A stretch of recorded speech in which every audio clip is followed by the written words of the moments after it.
All right. Welcome, everybody. Hi, Greg. How you doing? How are you, Randy? Good to see you. Excellent. Good to be seen. Thanks so much for joining us today. My pleasure. So, everybody, this is Greg Brown, Chairman and CEO of Motorola Solutions. Amazing person, amazing CEO, amazing family man. And you'll be hearing a lot about all of that today. He is the Chairman and CEO of Motorola Solutions. This is episode number 184 of Tech Sales Insights. For those that are members of Sales Community, thanks. For those that are not, Tucker will throw up a free link. The tagline is for CROs or those aspiring to be CROs, but anybody that's in sales and go-to-market can see lots of great content and information that we have there. The Greg's title topic is Leading Transformation, a title that aptly reflects Greg's leadership of this iconic brand and his personal values as well. By way of introduction, Greg is in his 17th year as CEO of Motorola and Motorola Solutions. Under his tenure at Motorola, the company has completely transformed. He's made over 40 acquisitions and achieved total shareholder return of approximately 1,400%. That's during that time period. That's got to be second to none. Well, it's good. I mean, there's some, it's not NVIDIA or Microsoft with cloud or Tesla with Elon Musk. Yeah. Okay. So there's 5 or 10 others that are, so you're in the top 0.0 whatever percentile. Congrats. Fair enough. And he did an amazing job reshaping this nearly 100-year-old company to today being the global leader in public safety and enterprise security. Interesting side note, my mother-in-law, Janet's mom, who has since passed, was a secretary a zillion years ago for the person that was ran sales actually at Motorola back in the days of the old stenographer, whatever. I didn't know that. Yeah. Oh, wow. Talking about that last night. And we're trying to figure out how we met. We think it might have been Troy's senior year, maybe night before graduation. So yep. Around 2010, I think we were all hanging out at Mary Ann's, and Troy said, "Hey, can I introduce you to my father?" I said, "Sure." And half hour later, was very impressed. We were fast friends, and somehow you volunteered to do a mentoring gig with me for a few years. So invaluable, and thank you so much. We also had have a common friend in Peter Bell. Yes. Yep. And Peter, that's a whole nother story too, where I met him. Randy, I met him in like 20 some years ago in London, where and Peter, yep. We were on a panel. He was running Storage Networks. I was running Micromuse. And we're on a panel with the inventor of the internet. And I didn't know Peter. And Peter goes, "How'd you get here?" I said, I don't know. What are you doing here?" He said, "I don't know." I said, "Well, let's make sure that the smart guy answers all the questions." And it was fun. There you go. Awesome. And we'll hear a little bit more about that from Peter in a little bit. So I did a dedication to you in my book. Thanks to Greg Brown for mentoring me and teaching me to use fact-based gut feel. So one of the things was that you would say is, if you know, you know, and if you don't know, you know, then it's likely a no. So you want to explain that a little bit? Yeah, that particularly related to people, but also it relates to any kind of consequential decision. But let's stick to people. You say, "Hey, what do you think of Randy Seidel? He's great. What do you think of Joe Smith? Not so good. What do you think of Harry so-and-so?" I don't know. And what I would argue is, if you are familiar with a person, 18 months, 2 years, not new, but you're familiar, and you still don't know, then you know. And it's usually no, and you're procrastinating or rationalizing or justifying. But when you don't know, you know. It also can apply to a big decision. You want to go here? Yep. You want to go there? Nope. What about this? I don't know. And typically, an I don't know gut will inform you to proceed with caution or not do it. Not always, but that's my belief. Yep. And I've used that, and it's been so useful. And just think about the value of kind of just decision maker and decision-making ability, and how long there's kind of analysis paralysis and things. Yep. So great. And then another one, which may sound trivial, but again, is a big time saver, is about framing up emails and discussions into 3 categories. So if I'm going to be sending you something, you want to know either is it going to be an FYI, do I need help, or am I asking you a question? And oftentimes people are not clear. This is a big one for me. I always say there's 3 reasons for a meeting: a decision, FYI, which could also mean CYA, or let's think together about how to solve this problem. It's one of those 3. And oftentimes people meet or communicate without clarity of which one of those 3 it is. And if you're unclear about what it is, it's usually a waste of time or inefficient. I like clarity of engagement. Absolutely. So great. And then in my book I did during COVID, your go-to sales advisor, your testimony for me was your go-to sales advisor is foundational and a must read for anyone in tech sales. So thank you so much for that. And Tucker, as always, you have Tucker helping behind the scenes. Thank you, Tucker. So maybe throw up the sales community link in the book link as well. So speaking of Peter Bell, he says, I hold Greg Brown in the highest regard. He is a true person for others. I met Greg 25 years ago at a conference we were speaking at in Canary Wharf. Yeah. We've been friends ever since. His business leadership is unparalleled. He gives back in so many ways, including served as chair of the board of his beloved alma mater, Rutgers University, and chair of the Navy SEALs Foundation. Greg was kind enough to be guest lecturer of a class I taught at Boston College. I will never forget one of his comments he shared with the class: be an energy giver and not an energy taker. Greg is the ultimate energy giver. Should be self-explanatory, but maybe explain that a little bit. Yeah, I love Peter Bell, and I appreciate his kind words, but right back at him. He's a role model for me. Look, I think attitude determines altitude. And professionally or personally, the people that are problem solvers and bring you energy, optimism, positive thinking, that I'm not suggesting, Randy, rose-colored glasses, right, telling you what you want to hear, but somebody that says, let's figure it out, as opposed to the negative people who have a problem with every solution and they suck the oxygen out of the room. If you see them walking down the hall, you'll get the eye roll or you'll feel it. And I just don't think, I think energy takers reduce performance. They suck the oxygen out of the room and they get in the way of crisp, aligned collaboration and a figure out mentality of here's what we got. Right. What can we go do? And I'm a big believer in that. And there's very few people I can think of that are higher energy than Peter Bell. There you go. In an authentic, genuine way. That's what I meant by that. Absolutely. So great. And he goes on to say that you're blessed with a wonderful family.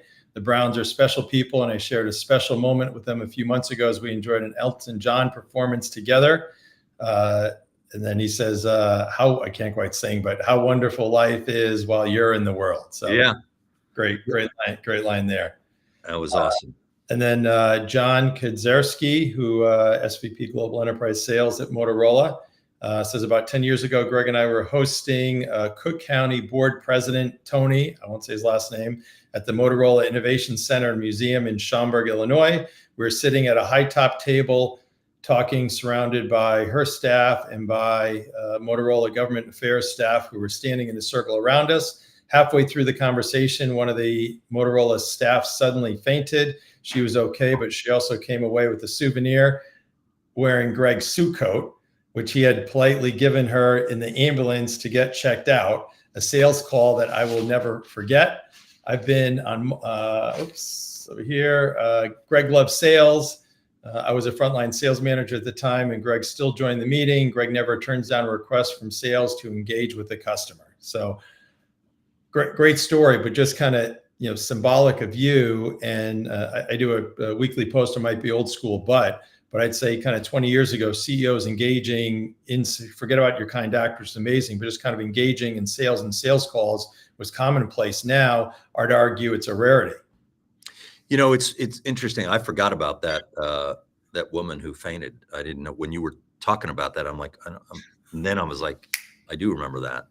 I think I love dealing with customers because They're real, they're raw, and they'll tell you what they think, good or bad. And Randy, as you know, in a management capacity, especially mine, a lot of information is massaged or filtered or extracted or presented to me, and I like unfiltered communications. And I don't mind going to see a customer who's just genuinely unhappy for Right. whatever the reason. I think candid feedback makes you better. I think candid feedback keeps you grounded professionally and personally. You avoid drinking your own Kool-Aid.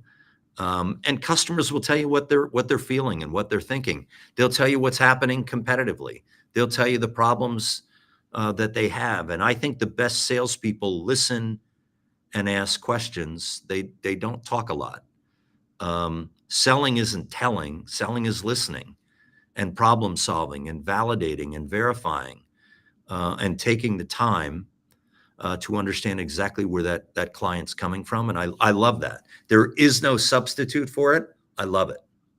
Yeah, and amazing to lead by example, because there's still, I think, far too many companies today where the sales teams, feet on the street, have very little air cover from either their first or second line leadership, let alone the CEO. So what a great example to have everybody down the food chain to really know, hey, what's considered preferred behavior, I'll say, which Right. also is very revenue generating.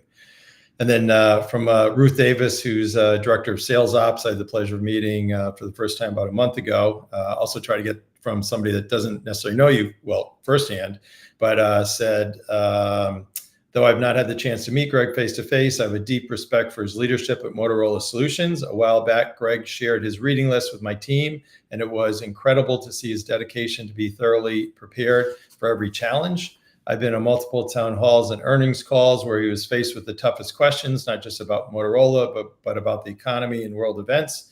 He is consistently leading with confidence, insight, and a clear vision that reflects both his deep knowledge and unwavering commitment to the success of Motorola Solutions. So, well, that's very kind of Ruth to say that. And when we do town halls, or other companies call them all hands, yeah, I don't have PowerPoint. I don't have slides. I don't believe in a dog and pony. They're right after the quarter, and we say, here's what went well, and here's what some of the questions were. Here's what people are excited about, typically through the lens of the investor community. Here's what they're not sure of. And then people can ask whatever they want. They can ask it online. They can ask it in person. I don't like to quote unquote prepare for that. I think you have to be real and authentic and answer the questions that come your way. I certainly don't have all the answers, and I never would represent that I do, but I love a live, interactive give and take. It's energizing.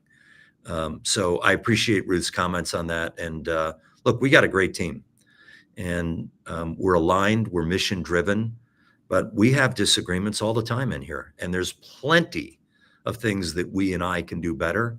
And that's what I spend time on. excellent. Yeah, the disagreements, but presumably with your management team, you can disagree, but then once you decide, you execute and you march.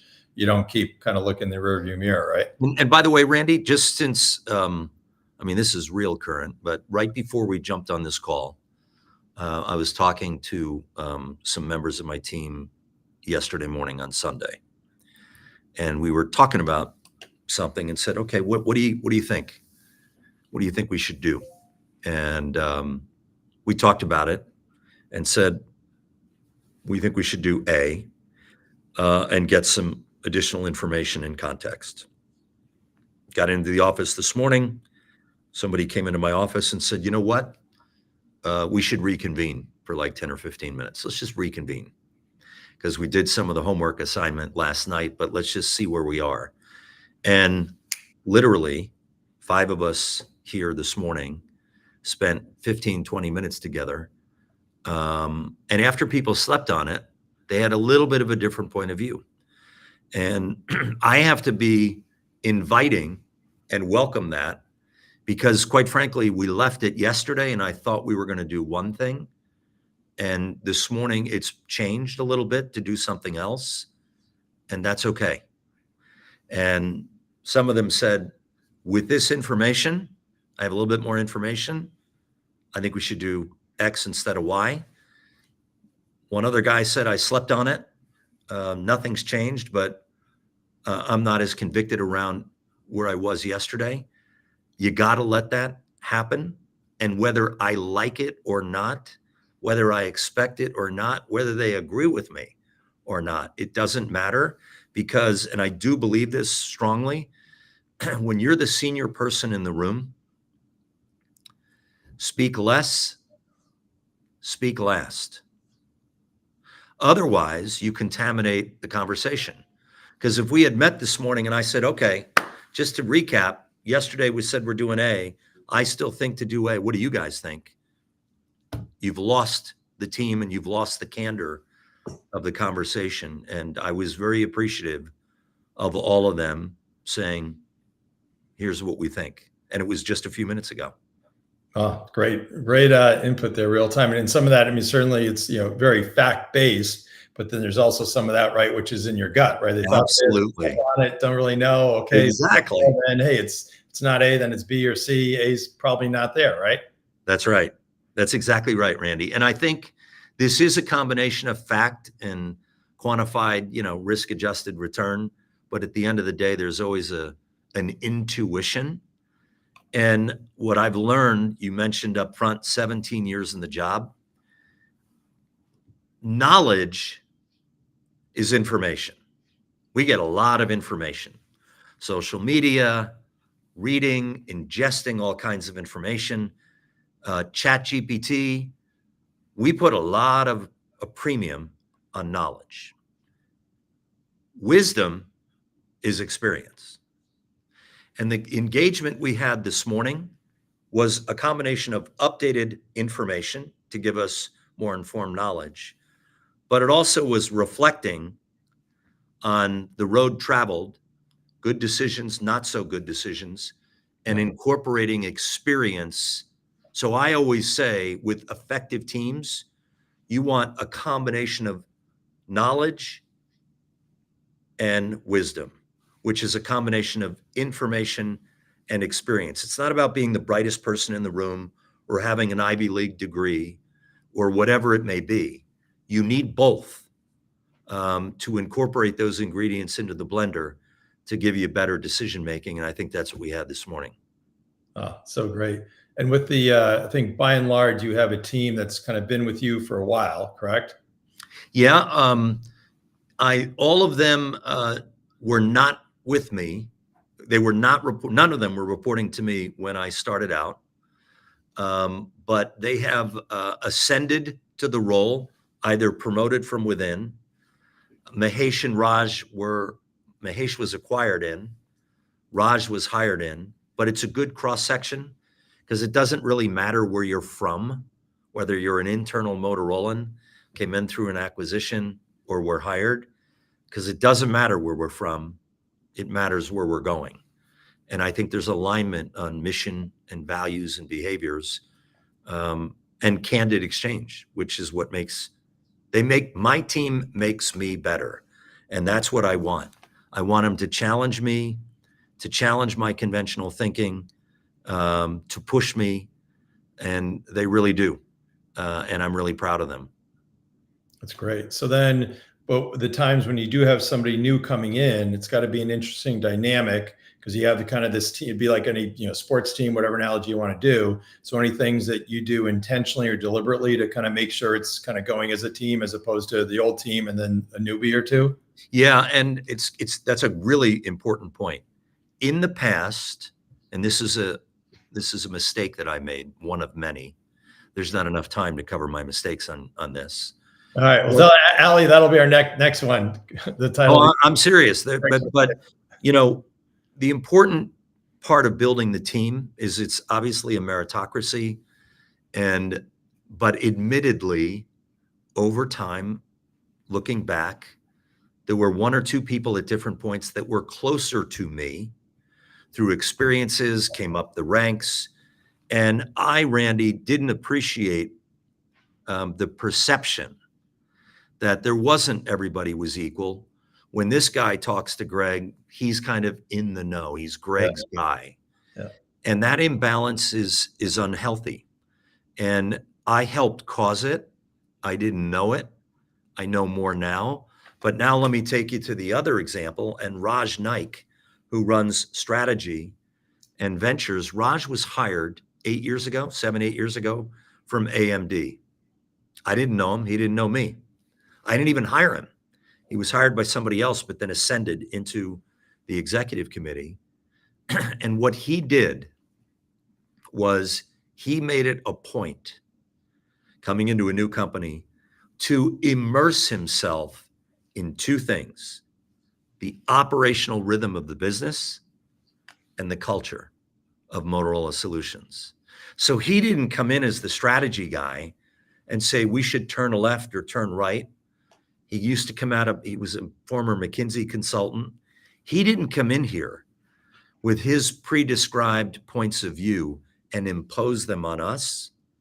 He took the time to assimilate into the team, learn the business, learn the field, learn the products, learn the culture, and over time established credibility inside the company, adding value, where his acceptance became uniform with everyone else in the company and my executive committee. And it was incredibly effective, smart, and instinctive by him. And I think there's a lesson there about coming into a team, how you come into a team, and then how welcoming I am to make sure that person is included and equal to everyone else through any lens you put it through a perspective on. And I compliment Raj on effectively doing that. Oh, awesome. Really, really good. And this was thinking back to around leadership and making decisions, and obviously no idea what it was you're discussing yesterday or this morning, but a lot of times too, you have leaders who kind of, maybe I'll say, be self-serving, right? Because you got their swim lanes, their product line, their P&L. And I remember when I worked for Mark Hurd, piece, he'd always say, hey, it's my P&L is in his P&L. So it's the company P&L. So if the company does well, there could be give and takes between the different product lines or silos or geos or whatever. But hey, if I, Mark Hurd, do well as CEO, the company does well, everybody else is going to do well. So kind of don't worry about that. Have the broader view, which is a hard thing to do, but sounds like you've been able to kind of get that ingrained in the culture of your leadership as well. I think it takes time. And I think I'm much better at it now than I was as a rookie CEO or my first few years. You learn by your mistakes. I think I made mistakes at communication. People say, oh, you're a very good communicator, you're good on your feet. That has nothing to do with it. When you're driving a lot of change, you got to do three things. You have to communicate what you're doing, why you're doing it, and communicate how it affects people. When we were moving fast in the beginning of Motorola, and there was reasons to move fast. I was a battlefield promotion. It was a conglomerate at the time. The cell phone business was really hurting, and the company was losing about $350 million a quarter. And we had to take rapid action. I thought it was obvious of what we needed to do, but I did it, but didn't communicate why we were doing it as effectively and consistently as I should. And I didn't communicate how it affected them or didn't. And that was a big mistake. And I also didn't acknowledge and appreciate the culture of Motorola, because I was 4 years in as an employee of the company, but that's not a long time. And all of a sudden I'm running the company, and I underestimated the culture and didn't take the time to appreciate it and learn from it. And I moved quickly, but didn't adequately communicate the why and how it affected people. And I didn't have followership in my first few years at Motorola, and arguably because of my mistakes. And looking back, I would have done it differently. But you live and you learn. Absolutely. And I think a core concept in kind of everything that you're saying is, easier said than done, but kind of the concept of kind of, giving and getting feedback. I work with a lot of companies in my current capacity, and several times the CEO will say, "Oh, we want unfiltered feedback," but then as you go down the ranks, Right. they really don't. And Right. then you have other ones who then just don't, and just think, what damage does that cause versus, again, being open feedback, giving and getting feedback, whether you're, individual contributor, all the way on up to you. Yeah. And the way you get candid feedback over time is it takes over time. You got to establish trust. And I like doing lots of skip level meetings. And I ask people a zillion questions. What do you think of this? What do you think of that? Do you think this was a good acquisition? What would you do differently? I always ask the magic wand question. If you were king or queen for a day and had my job, Careful what you ask for. yeah, what one thing would you do differently at Motorola and why? But people won't tell you. So here's what I always say. If people aren't telling me really what they think, that's not their fault. That's mine. Because I don't create the environment or haven't convinced them of the trust that I have in them. It's my fault. So when someone says, I asked for candid feedback and I don't get it, that ain't the people's problem. That's your problem. And I always say, listen, you can talk to me in confidentiality.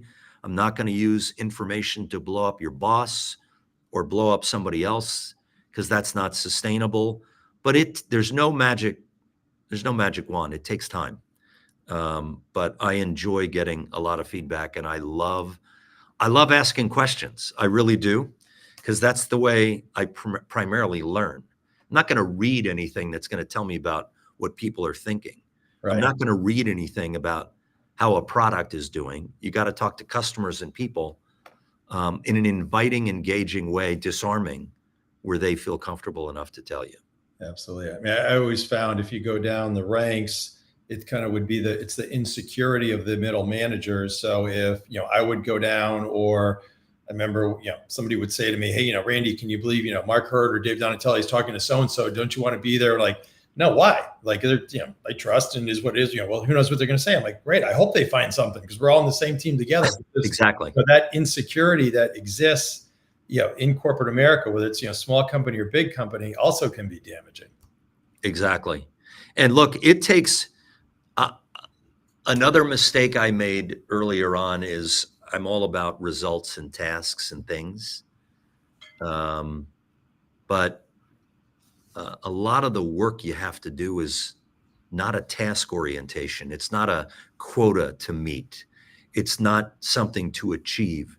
It's taking the time with people to talk and listen and learn. I always believe in this order. You listen, learn, and then lead. I don't think you can lead if you're not listening. You can, but it's not going to give you good results. I don't think you can lead if you're not taking the time to learn. And I was blessed with spending time with former Secretary of Defense Bob Gates years back. And he said, Brown, micro knowledge, not micromanage. So when I come into an ops review or I come into a meeting, I've taken a lot of time to prepare. I'm not mailing it in or Right. just showing up. And people will know that I've taken the time. Yeah. And when you take the time to prepare, when you take the time to show an interest, when you take the time to invest, it helps. And it raises the bar, because people say, if he knows that, then I got to raise my game too. So it was invaluable knowledge from Bob that I always remember him telling me years ago. Absolutely. Bring Mark Hurd's name again. I remember you go, getting ready for the QBRs, it'd be like a battle. You're getting ready. Okay.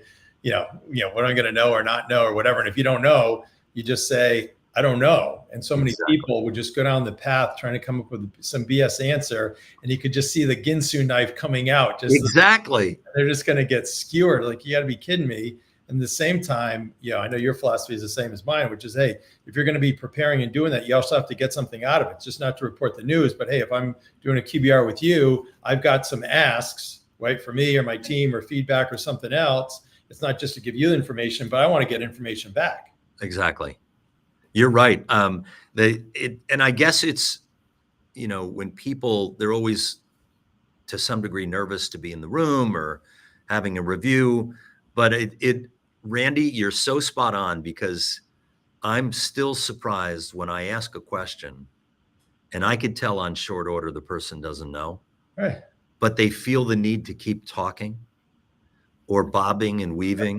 And I'm like, I respect more when a Yeah. person says, I don't know. I Yeah. have no idea. I'm like, cool, that's good. I don't either. We'll get back to me. That's fine. Great. Yeah. Especially sales calls, right? If it's a technical product, like I'm not technical. I don't know. We'll make sure we'll figure it out for you. We get back to you. There's, so much to be said for that. So, Right. all right, let me finish my intro. So somehow Ruth got us on all those fantastic tangents. So finishing up really strong here with Troy Brown, who's your son, VC investor now, and new grandson, Jack Quinton Brown, correct? Yes. 6 weeks old. Congrats. All right. Thank you. Congrats, Troy, and proud grandpa. Says his family nickname is Forrest Gump because he always seems to find a way into the most unique situations or with unique people. That's pretty good. And that is true. His ready to put it here. His guilty pleasure is Slim Jims.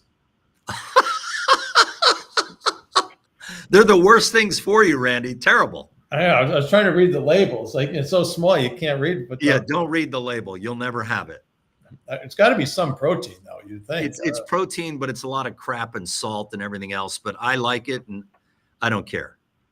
There you go. We're getting. I'm in Naples, so we have a potential hurricane coming. So actually, I should tell my wife to get these because it lasts, right? Be a good meal. And then Troy also says, you mentioned before, he's still the only non-BC alum to guest speak at the Perspectives Management class that Peter did. And then really nice, I'm going to try and say it without crying, as great of a business leader that he is, he's even a better father. So you can't get any better than that. So well, and I don't want to get emotional here either, but just to add to that, when Troy got married 3 years ago, I guess 2020 in COVID, he asked me to be his best man. And Randy, there's nothing better than that. Wow. I think, at the end of the day, I kind of think success is when you get older and your kids want to spend time with you. That's pretty cool. And Troy, by the way, Troy has helped me. That's another thing we could do. I have called him when I wasn't sure about something. I've called him when I was scared. I've called him when I was vulnerable. And when Carl Icahn was in our stock a long time ago, and he was a very intimidating force, I used to bring Troy with me to the dinners at Carl's house. Troy is, he's a special young man. And so is my daughter, Megan. They're both, I have the greatest kids. Yeah, but she went to Notre Dame. So we'll focus. Troy went to BC. Can you believe it? Megan, Notre Dame, Troy, Boston College. Talk about the holy wars. Ooh. There you go. So great. But anyway, so well said there. So talking about Motorola Solutions from the kind of go-to-market sales side, any particular one or two challenges that you can mention to us? Yeah, I'd say there's a few. One is, and this isn't unique to us, but you mentioned early on, we've done 40 acquisitions, so the portfolio is getting larger. And we're selling, public safety, mission critical communication systems. We're selling 911 command center software, and we're selling video security and access control. And derivatives of those are prem and cloud. So one of the challenges for the sales team is always knowing the portfolio. Right. And being able to problem solve and listen to customers. You can't be a subject matter expert on everything, but knowing enough to engage the customer, problem solve, and then I go and identify the resources in the company. That's one. The other would be there's always, we use a blend of direct sales and indirect sales. And what's the appropriate blend of direct and indirect is always, there's no perfect formula for that. And the third challenge, Randy, is sales compensation. It's an art. And so, you know, what should quotas be? What should achievement to the club be? You have to diversify and have not just blow out your overall number, but have representation in this product area and that product area to show that you're demonstrably selling the whole portfolio. Those are always the challenges. And sales leadership, right? You go from selling, I used to sell back in the day, and then you go to sales management. It's different. You lead, you don't control. You inspire. You hold people accountable. You problem solve. You help them remove obstacles, typically inside the bureaucracy of the company. But leading and doing are two different things. And that's always a challenge as we promote people up inside the company and they scale. Are we giving them the tools and the feedback so they can lead more broadly and scale more effectively to make the company better? Those are just a few that come to mind. Yeah, the sales leadership is one I see a lot now because generally speaking, I'm not saying for Motorola probably was not the case, but a lot of people got promoted up during COVID. A lot of people over the past few years have been promoted up, maybe more of a retention versus because they deserved it. And at most companies, as great as your culture is and everything else, I'm a firm believer it's that first line sales managers really run that sales engine. So as great as they are, they have to be the ones that are clicking, right? Not that you're not important, but you and direct reports, everything else, they're nice, but those are the must-haves. If you can get them clicking, it's true. That can really make things. Any things that you do there special? Totally true. It's to make sure that, and we spend more time on and talk about who we're promoting. You could be, the fact that you're a great salesperson does not necessarily make you a great sales leader. And by the way, I really believe knowing what you don't know is a hell of a lot more important than being brilliant. So when I look at first line sales leaders, I look at resilience, I look at grit, I look at adaptability, I look at work ethic. It's as much heart as it is head. And spending time on the right optimization and combination of those skills, I think, is important. Absolutely. All right. I've not been soliciting any feedback or questions from the audience here watching, so I'll try and get that going here. So Kevin, thanks for your nice hello. And then from Mark Foley, you touched on it a little bit, Greg, but how do you really make the candid exchange happen where others won't fear blowback or repercussion for disagreement? Which when we're talking about kind of just the skip levels and kind of giving feedback. Well, I'll go to something I referenced a few minutes ago about this morning without getting into the detail.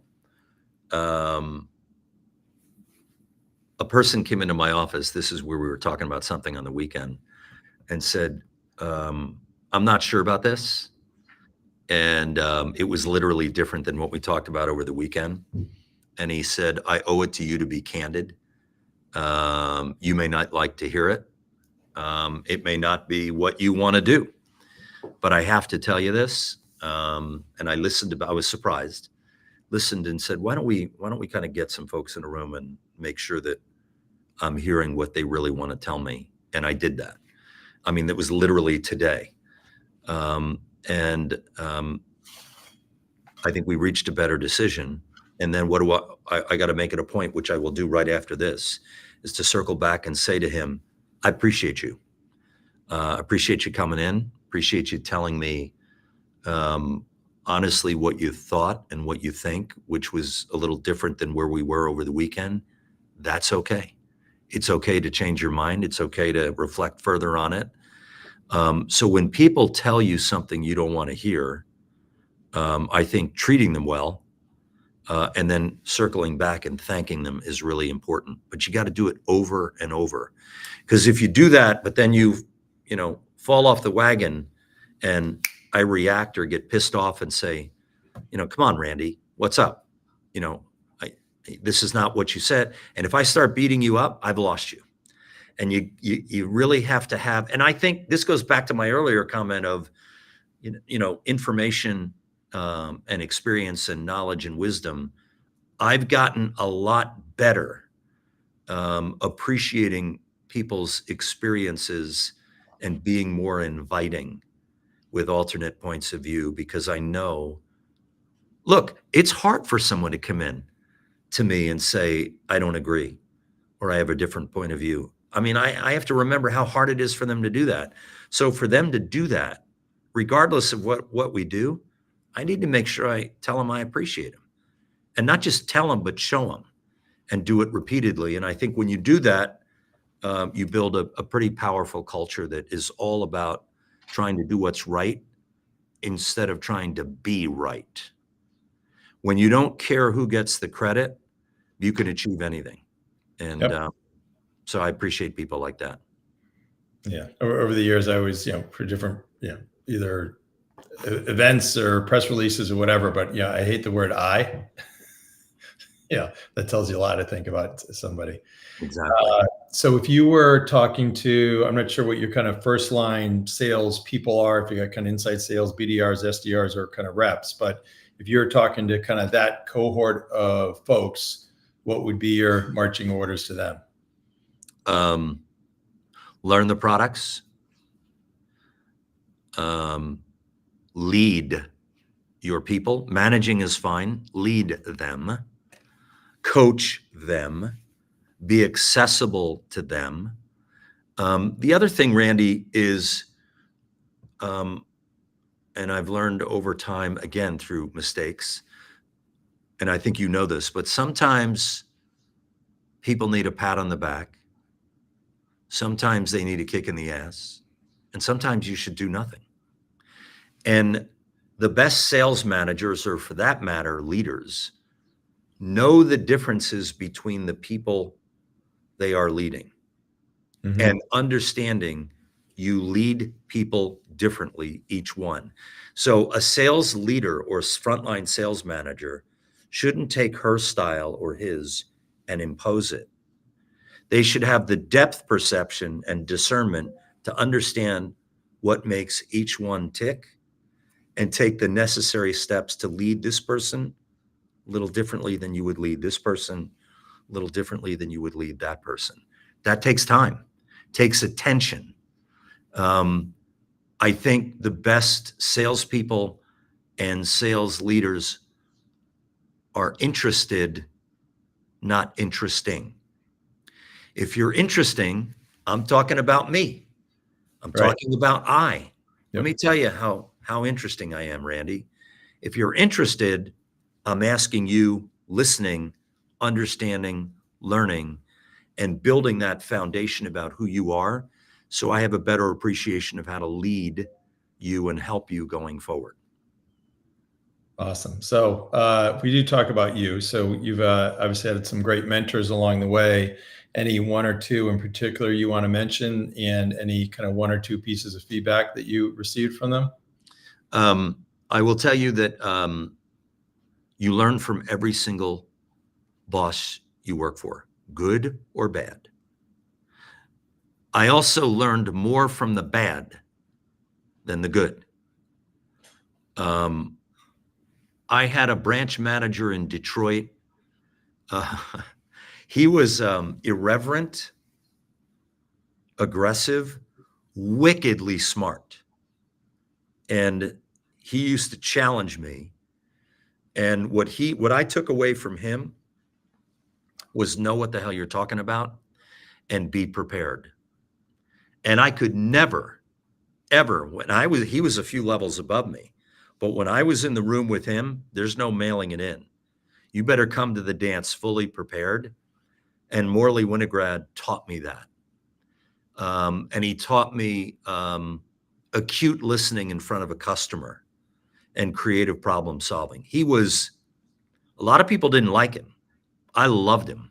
And he was hard on me, but I loved him because he made me better. Dick Notebart was the CEO of Ameritech, was really hard on me. And I didn't appreciate it at the time. I didn't appreciate it most of the time.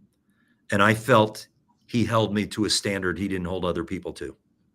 I'd look around the room, and if there were 6 of us, 6 division presidents, I'm the one getting my butt kicked. And I'm like, well, get a load of this guy and this woman. They're not even carrying their water, and you're in my grill. Right. But that's because I was too focused about me. And in retrospect, he was harder on me because he expected more from me. And I appreciated that more later on. But he was definitely a consequential leader who made me better. I think, yeah, I mean, my parents made me better too. My father was a disciplinarian taskmaster who, in many ways, Randy, he was a clean your plate. Don't talk back to your mother. Your coach is always right. Respect your elders, and don't be a victim. And if you have any problems, I remember him saying this: you got problems? Look in the mirror, because it starts with you. And he was unbending and rigid, but that was very helpful to me. And as the baby of 5 kids, now if I was the oldest, that might have been a little hard or more harsh. But as I could see the play unfold, Yeah. and know what to do and what not to do, my father was really helpful to me. He had a wicked sense of humor. By the way, he always read, learned. And my mother was an incredibly empathetic, compassionate woman who never said a bad word about anybody, and said, the sun comes out tomorrow. And she would always say to me, Gregory, I'll never forget this, Randy. I'd be complaining about something or say, you know, this is bad. Gregory, put those shoulders back, shine those shoes, and put one foot in front of the other. You can do it. I think my parents had a profound impact on me in a positive way. And my oldest brother, Dick, even though there's a 14-year age difference, he was a Fortune 500 CEO. So I used to see him. I mean, my first recollection of him was he was the valedictorian at his college graduation at OU. He was 21 and I was like 7. And I remember my parents saying, that's your brother. That's your brother. He's really successful. And I said, well, hell, he must be doing something right. So obviously that helped too. But he was a role model and a mentor as well. Oh, fantastic. We had Scott McNeely on last week, and he has lots of similar, I'll say, just old school thoughts around parenting. So whole different discussion. But anyway, so kind of you've been amazing. So we're wrapping up here. I think 2 more questions. Maybe advice to your younger self. Any one thing?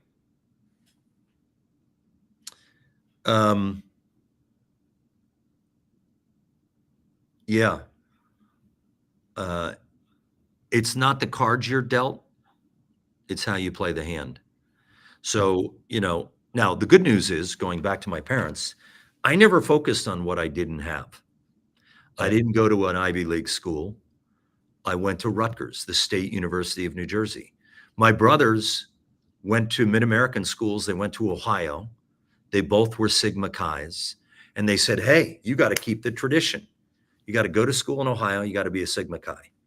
I didn't go to school in Ohio.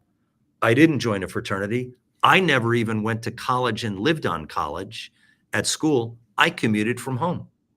And everybody said, that's terrible. You're going to miss the college experience. You will have so many shortcomings. I never thought about it. 1, I didn't have any money. I was a Pell Grant kid. 2, I worked my way through school. And I never thought about that.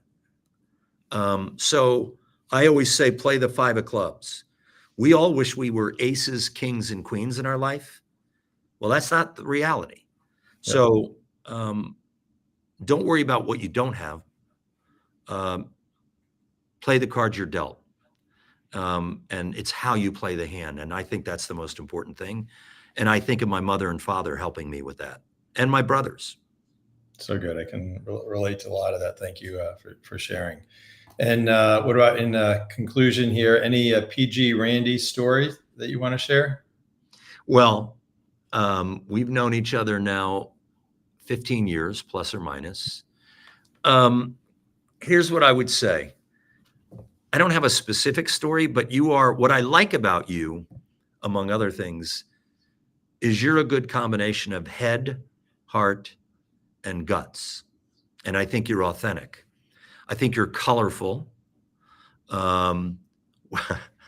We've had a few, stories and good times where you're real. I don't think you're pretentious. I don't think you're stuck on yourself. I think you're self-deprecating, and I like that. And I always look at you, even though you're a native of Connecticut, I look at you as kind of a blue-collar Bostonian guy, BC, and you're real. And I always feel better when I'm with you, and I always feel better after I've spent time with you. And that's ultimately the real measure. And I appreciate you. Thank you. Appreciate you. That was amazing. Thank you.